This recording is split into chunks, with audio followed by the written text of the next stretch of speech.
আজি ৰাতিপুৱা মাননীয় মুখ্যমন্ত্ৰী ডাঙৰীয়াই প্ৰেছমিট যোগে গৌৰৱ গগৈ যে পাকিস্তানৰ এজেণ্ট বা পাকিস্তানৰ লগত তেখেতৰ এটা লিংক আছে, তেখেতৰ পত্নী পাকিস্তানৰ এটা NGOত 2013 চনৰ পৰা তেখেতে কাম কৰি আছে আৰু ইয়াৰ যুৱকক নি গৌৰৱ গগৈ পাকিস্তানত যি তেওঁলোকে তাত দূতাবাস আছে, দূতাবাসত মিটিং ট্ৰেইনিং দিছে। গতিকে এনেকুৱা ধৰণৰ তথ্য, ভয়ানক তথ্য। আৰু তেখেতে কেইবাবাৰ পাকিস্তান ভ্ৰমণ কৰিছে, এবাৰ দুবাৰ নহয়।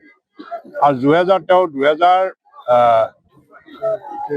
চনত তেওঁ সাংসদ যেতিয়া প্ৰথমবাৰ কলিয়াবৰ জিকিলে, সেই সাংসদ জিকাৰ পিছত প্ৰথমবাৰ তেওঁ পাকিস্তানলৈ গৈছে আৰু তেখেতৰ পত্নী।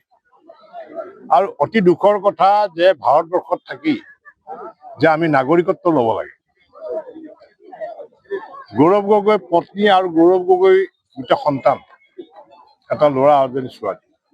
এই তিনিটা সন্তানে বৰ্তমানলৈকে ভাৰতবৰ্ষৰ নাগৰিকত্ব লোৱা, তেওঁলোকে ব্ৰিটিছ নাগৰিক হিচাপে তেওঁলোকে পৰিচিত হৈ আছে।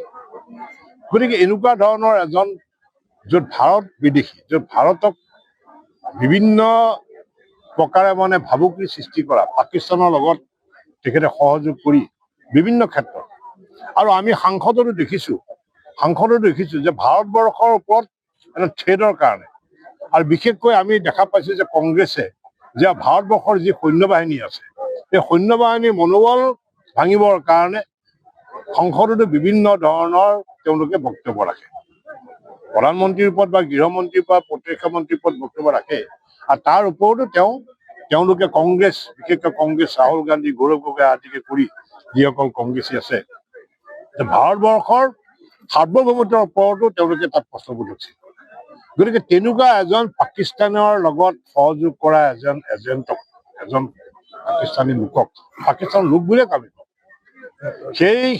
সেই ব্যক্তিজনক আজি SITৰ যি প্ৰতিবেদন হ'ল, সেই SITৰ প্ৰতিবেদনত আমি সম্পূৰ্ণ তথ্য সহকাৰে আজি সাংবাদিক মেল পাতি মাননীয় মুখ্যমন্ত্ৰী ডাঙৰীয়াই সেই তথ্যখিনি প্ৰকাশ কৰিছে সম্পূৰ্ণভাৱে।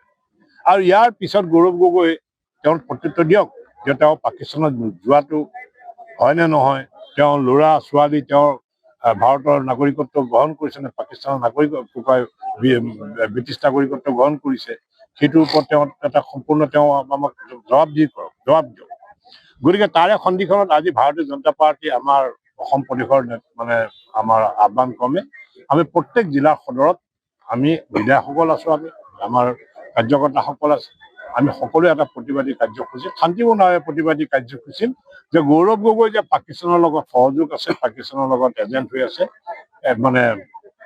ISIৰ লগত তেওঁ পোনপটীয়া সহযোগ আছে, সম্পূৰ্ণ তথ্য প্ৰকাশ কৰাৰ পিছত যাতে কেন্দ্ৰীয় চৰকাৰ বা কেন্দ্ৰীয় বাহিনীয়ে গৌৰৱ গগৈক যাতে গ্ৰেপ্তাৰ কৰে, তেওঁৰ প্ৰতি উচিত বিচাৰ হয়, তাৰ প্ৰতি আমি এটা প্ৰতিবাদী সমাবেশ আজি